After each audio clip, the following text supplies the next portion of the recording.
भाइयों बहनों, हम सब नए भारत के शिल्पी प्रधानमंत्री जी के जन्मदिन पर इस नई स्कीम, जिसमें भारत की परंपरागत हस्तशिल्प और कारीगरी छिपी हुई है, उस हुनर को एक नया मंच मिलने जा रहा है। इसके लिए सरकार ने अनेक कार्यक्रम तय किए हैं। 18 वर्ष से ऊपर का कोई भी ऐसा हस्तशिल्पी जो परंपरागत रूप से इस कार्यक्रम के साथ जुड़ा हुआ है, इसके लिए पात्रता की श्रेणी में होगा। वह 5% से कम ब्याज दर पर लोन की सुविधा से आच्छादित होगा। पहले चरण में 1 लाख, दूसरे चरण में 2 लाख, बशर्ते उस परिवार का कोई सदस्य सरकारी सेवा में न हो। एक बड़ी स्कीम है। ट्रेनिंग के दौरान 500 रुपये प्रतिदिन का मानदेय और उसके उपरांत 15,000 रुपये टूल किट की सुविधा भी उस हस्तशिल्पी और कारीगरी को उपलब्ध करवाना, ये अपने आप में एक नई स्कीम है।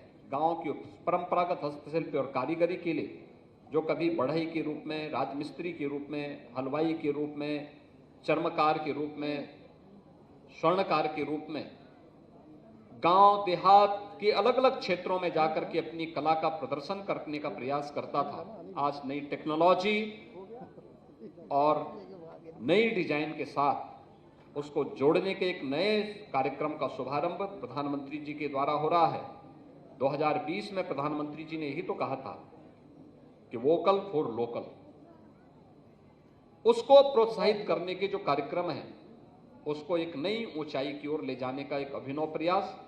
इसके लिए प्रधानमंत्री जी के प्रति आभार व्यक्त करते हुए मैं उनको प्रदेशवासियों की ओर से पावन जन्मदिन की हृदय से बधाई देता हूं, उनके प्रति शुभकामना व्यक्त करता हूं और ईश्वर से ही प्रार्थना करता हूं कि उनका यशस्वी मार्गदर्शन और नेतृत्व पूरे देश को प्राप्त हो।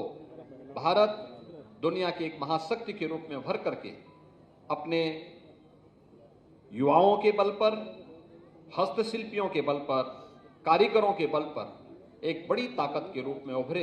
इस विश्वास के साथ आप सबकी प्रति में मैं अपनी शुभकामनाएं देता हूं।